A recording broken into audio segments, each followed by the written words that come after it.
Assalamu alaikum students. I am your teacher of the subject English, Miss Sana. How are you all? I hope you are fine and are quite safe. So students, let's start our lecture of class 4. Please open your books from page number 17.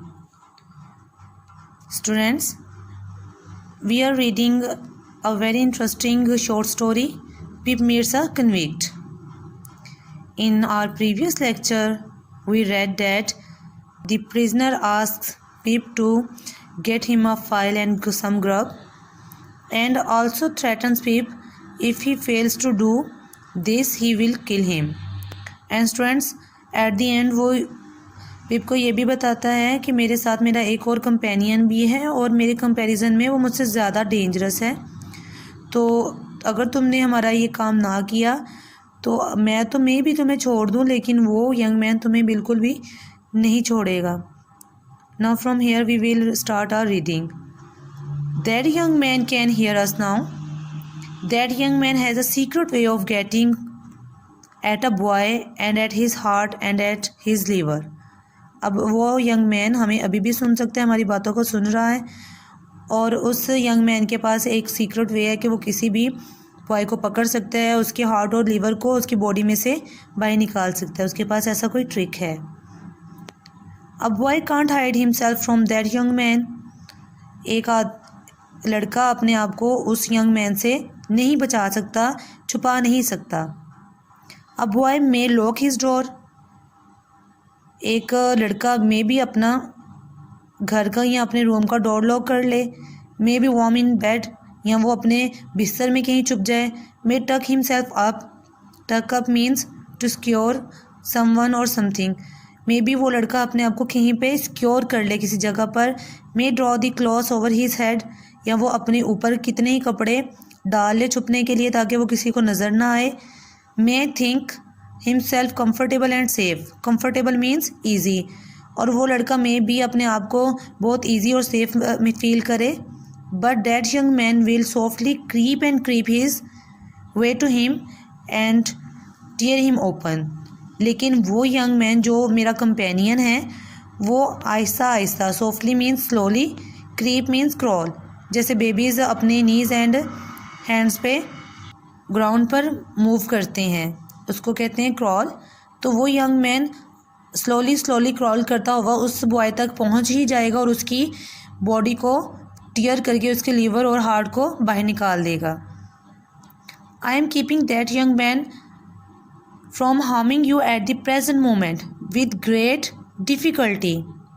और prisoner पिप से कहता है कि मैं अभी फ़िलहाल के लिए उस यंग मैन को तुमसे दूर रखूँगा ताकि वो तुम्हें नुकसान ना पहुँचा सके, लेकिन ये काम बहुत मुश्किल होगा. I find it very hard to hold that young man of your inside. Very hard means difficult, और ये मेरे लिए बहुत मुश्किल है कि मैं उस आदमी को तुम तक पहुंचने से या तुम्हारे इंटरनल बॉडी ऑर्गन से पहुंचने तक रोकूं. नाउ व्हाट डू यू से. अब बताओ तुम क्या कहते हो, मतलब अब बताओ क्या तुम मेरा वो काम करोगे. स्टूडेंट्स, आपको याद है ना वो कौन से 2 काम थे जो उस प्रिजनर ने पिप से बोले थे. उसने पिप को बोला था कि मुझे एक फ़ाइल चाहिए.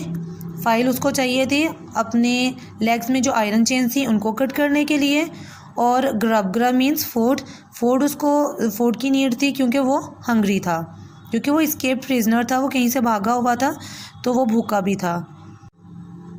अब इस सारी बात के जवाब में पिप उस मैन को क्या आंसर देता है. Let's read about it. I was so frightened but I said that I would get him the file. मैं बहुत ज़्यादा डर गया था, इसलिए मैंने उसे कहा कि मैं तुम्हारे लिए फ़ाइल भी ले आऊँगा.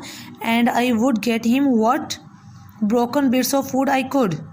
Bits means pieces. और मैंने उसे ये भी बोला कि मेरे घर पर जितनी कोई ब्रेड के पीसीज होंगे मैं वो भी ले आऊँगा. And I would come to him at the battery early in the morning. और मैं सुबह सवेरे बैटरी मीन्स उस फोर्ट पर आ जाऊँगा. Promise on your life said the man. अब उस मैन ने कहा सिर्फ कि पिप के इतना कहने पर वो खुश नहीं हुआ, बल्कि उस मैन ने एक और कंडीशन रखी कि अपनी जान की कसम खाओ, अपनी ज़िंदगी की कसम खाओ. आई promised and he took me down from the top of the tombstone. और मैंने जब वादा किया तो उसने फिर मुझे टॉमस्टोन से नीचे उतारा. Now he went on, remember that promise and remember that young man and get home. अब उसने अपनी बात जारी रखते हुए कहा, अपना प्रॉमिस भी याद रखना और मेरे कंपेनियन को, उस यंग मैन को भी याद रखना जो कि तुम्हारे बॉडी तक पहुंचकर तुम्हारा लीवर और हार्ट बॉडी को टॉन कर कर बाहर निकाल देगा. और अब अपने घर चले जाओ. गुड नाइट सर, आई स्टैमर्ड. स्टैमर्ड मीन्स से समथिंग विद डिफ़िकल्टी. अब स्टूडेंट्स चूँकि भी बहुत ज़्यादा डरा हुआ था इसलिए बहुत मुश्किल से उसने उसको गुड नाइट बोला. It is going to be a long night for me said he. अब यहाँ पर वो मैन पिप को मज़ीद थ्रेट कर रहा है, उसको हॉरीफाई करने की कोशिश कर रहा है कि ये तुम्हारे लिए बहुत लंबी रात होगी. He looked at the cold wet flat marsh. और ये बात कहते ही उसने मार्शी एरिया की तरफ देखा जो कि बहुत ज़्यादा सर्द था. I wish I was a frog और an eel. Eel means students are type of fish. ये एक तरह की लंबी सी मछली होती है, ये स्नेक टाइप लगती है.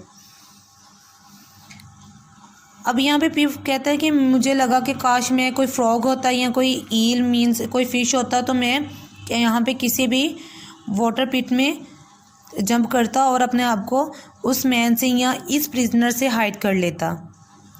ही hugged his shuddering body in both arms as if to hold himself together and limped towards the low church wall. Shuddering means vibrating और trembling, जैसे सर्दी से कांपते हुए जिस्म को की movement.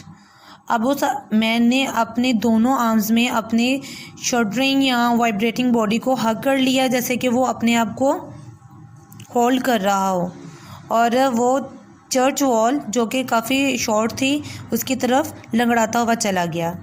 He got over it slowly like a man whose legs were numbed and stiff. Numbed means frozen and stiff means hard. और वो उस लो शॉर्ट वॉल पर, चर्च की उस लो शॉर्ट वॉल पर एक ऐसे आदमी की तरह क्लाइम करता है जिसकी लेग्स सर्दी की वजह से बहुत ज़्यादा जम गई थी, फ्रोज़न हो गई थी और हार्ड हो चुकी थी. And then turn round to look for me. और फिर वो दोबारा मेरी तरफ देखने के लिए मुड़ा. When I saw him turning, और जब मैंने उसे मुड़ते हुए देखा, आई वॉज फ्राइटन्ड अगेन, मैं बहुत ज़्यादा डर गया. And ran home without stopping, और मैं बिना रुके घर की तरफ भाग गया. Adapted from Great Expectations by Charles Dickens. Students, the story which we have just finished is adapted from Great Expectations, a book written by Charles Dickens. It is a very interesting book, and students, if you want to know what will happen to Pip, you can read this story. And in our next lecture, we will discuss exercise of this unit. Till then, take care of yourself. Thank you. Allah Hafiz.